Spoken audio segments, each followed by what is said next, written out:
সকলকে জয় যিশু। আমি আমার জীবনের কিছু টেস্টমানি দিতে চাই। আমার জীবনে এমন একটা রোগ আছে 60 গ্লামার, যেটা ব্রেন টিউমার বলে। তো ব্রেন টিউমার হলে তো মানুষ বাঁচে না, কারণ আমার নিয়ে আমি একটা কোম্পানিতে কাজ করছিলাম, কাজ করতে করতে হঠাৎ দেখলাম মাথা ঘুরে পড়ে গেলাম। তো কোম্পানির সমস্ত স্টাফ ও ম্যানেজার মিলে আমার গাড়ি করে চিত্রগঞ্জ হসপিটালে ভর্তি করে। তো ভর্তি করার পরে তো সেখানে তো একবার এমআরআই করলো, দুবার করলো, কিছু বুঝতে পারলো না। 3বারের মাথায় ধরা পড়েছে যে আমার মাথায় মানে শিরাতে কিছু ব্লাড জমে আছে।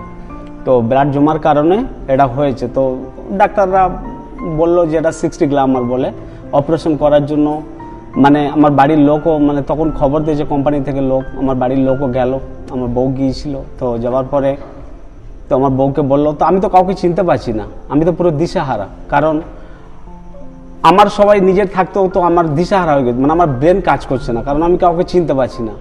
আর যেমন আমি প্যান্টে মানে টয়লেট করছি, মানে ল্যাট্রিনও করে দিচ্ছি, তো আমি কিছু বুঝতেই পারছি না। তো ওখান থেকে 2-4 দিন পরে আবার আমি সুস্থ হলাম।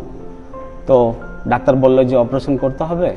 তো বাড়ির কিছু লোক মানে অবজেকশন করলো যে না, মাথার ব্রেন টিউমার তো মাথা কাটবে, ভয় দেখালো। তার জন্য মানে নিজেকেও ভয় লাগলো যে না, এটা করা মানে আমার পক্ষে সম্ভব নয়, কারণ বলছে বলে তুই হসপিটাল থেকে চলে আয়। তো ওখান থেকে যখন চলে গেলাম, চলে যাওয়ার পরে বাড়িতে গেলাম, টাকা নিয়ে আমার কিছু টাকা জোগাড় করে তো আমি ভ্যালোরে চলে গেলাম। আমার একটা দাদা বললো যে চিত্রগঞ্জ হসপিটালের মেশিনের থেকেও উন্নত মেশিন ভ্যালোরে হতে পারে। তো ভ্যালোরে গিয়ে তুই একবার টেস্ট করা, যদি সত্যি যদি হয় এমআরআই করিয়ে তোর মাথায় যদি ব্রেন টিউমার হয়ে থাকে তাহলে দেখা যাবে। কি আমি এমআরআই করালাম। এমআরআই করানোর পরে সেখানে একটা ম্যাম ডাক্তার ছিল, ম্যামের কাছে জিজ্ঞাসা করলাম যে ম্যাম রিপোর্ট দেখানোর সাথে সাথে তো ম্যাম বললো হ্যাঁ সত্যি তোমার মানে মাথায় মানে শিরাতে ব্লাড জমে আছে, ঠিক আছে, তো অপারেশন করিয়ে নিই। মানে কত টাকা খরচা হতে পারে? তো বললো 8-9 লাখ টাকা খরচা হতে পারে। তো অত টাকা তো আমার কাছে সম্ভব নয়। তো আমি বললাম ম্যাম যে আমি যদি 1 বছর যদি সময় নিই তো অসুবিধা আছে কি? বলে 1 বছর সময় নিলে ওটা হয়তো বাড়তে পারে, বা তোমার ক্ষতিও হতে পারে। তো বলে যত তাড়াতাড়ি পারবে করিয়ে নেবেন।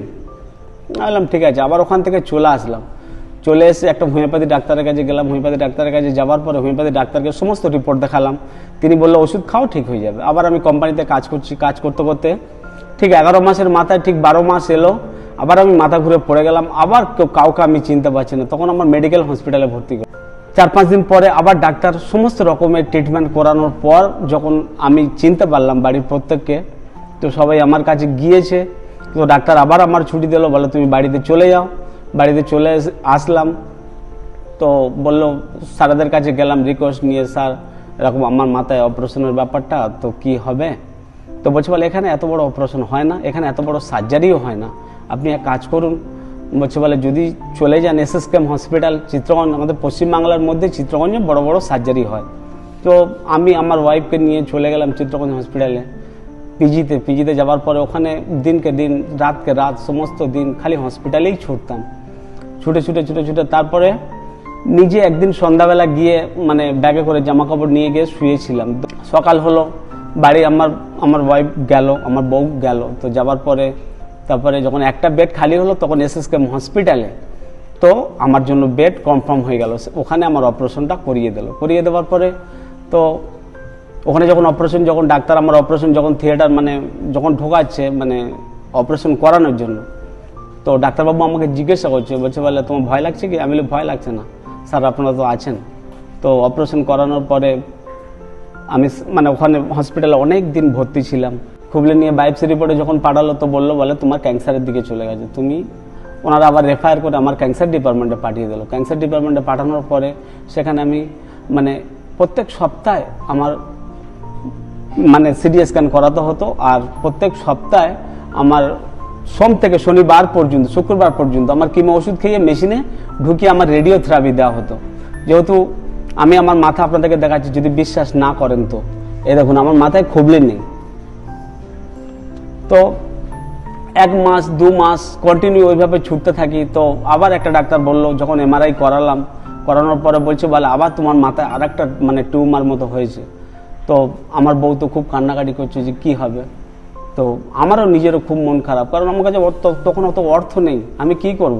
কারণ এক একটা কিমো 5টা করে ক্যাপসুল আমার খেতে হতো, কারণ এক একটা ক্যাপসুলের দাম 5,000 টাকা করে, তো 5টা ক্যাপসুলের দাম 25,000 টাকা। আমার যে কতবার খেতে হয়েছে তার ঠিক নেই। বাবার জায়গাও বিক্রি করে দিয়েছিলাম। তো যখন আমি কলকাতা থেকে এলাম, আসার পরে অঞ্জনা মাসি বলে মাসিদের বাড়ি আমি গিয়েছিলাম, যেহেতু উনি আমার মাসি হয়। তো যাওয়ার পরে উনি মানে প্রভু যিশুর ব্যাপারে আমার কাছে বলতো। প্রভু যিশুকে আমি মানতাম না, কারণ বাইবেল আমার সামনে পড়তো, তো আমি বিশ্বাস করতাম না, কারণ আমি ভাবতাম যে এগুলো কি হয়। তো অঞ্জনা মাসি সবসময় আমার পড়ে শোনাতো। তো ওনাদের বাড়িতে যখন প্রথমবারে যাই, তো যখন তানাকে দিয়ে আমার মাথায় হাত দিয়ে আমার জন্য প্রার্থনা করানোর পরে দেখলাম আমি নিজেকে একটু সুস্থ বোধ বলে মনে করলাম, মানে নিজেকে খুব মানে কি বল, আমি নিজের থেকে ভিতর থেকে একটু হালকা महसूस করলাম। তো করার পরে আমি তারপরে বাইরে বেরিয়ে আমি আমার বউকে লিপিকে বললাম যে সত্যি আমি যেন মনে হচ্ছে এমনি খুশি বোধ মনে করলাম। তো তো অঞ্জনা মাসিকেও বললাম। তো বলার পরে অঞ্জনা মাসি বলছে যে চলো আমাদের চার্চে চলো, আমাদের জীবন যদি চার্চে চলো। তো যখন জীবন যদি চার্চে এলাম, আসার পরে তো পাস্টার বাবা এখানে এলাম, আসার পরে পাস্টার বাবা আরাধনা হচ্ছে, প্রভুর আরাধনা হচ্ছে। তো আরাধনা করলাম, সব কিছু করলাম। যখনই আমি মানে চার্চ থেকে পাস্টার বাবার কাছ থেকে আমি প্রার্থনা নিলাম, দেখলাম আমার এই মাথাটা ফুলে থাকতো, জল জমে থাকতো। বাবা যখন আমার প্রার্থনা দেওয়ার পরে দেখছি এটা কমে গেছে। কমে গিয়ে চার্চ থেকে যখন যাওয়ার পরে আমি আমার বউকে বললাম যে সত্যি আমি খুব মানে হালকা বোধ বলে মনে করছি, আমি নিজেকে সুস্থ বলে মনে করছি, অর্থাৎ আমি ভালো আছি। তখন থেকে আমি প্রভু যিশুকে বিশ্বাস করতে লাগলাম, আর তখন থেকে আমি কাজ করতে পারছি, কারণ আমি কাজ করতে পারছিলাম না। যখন থেকে আমি চার্চে এসেছি তখন থেকে কাজ করতে পারছি, সেই ক্ষমতা আমার মধ্যে এসে। আর আমার বউ, আমার অঞ্জনা মাসি যখনই বললো তুমি বাইবেল পড়ো, আমি যখন বাইবেল পড়তে লাগলাম, আমি রোজ প্রার্থনা করি এবং বাবা আমার প্রার্থনা দিয়েছে আমার মাথায় হাত দিয়ে, তখন থেকে আমি সুস্থ বোধ বলে মনে করলাম।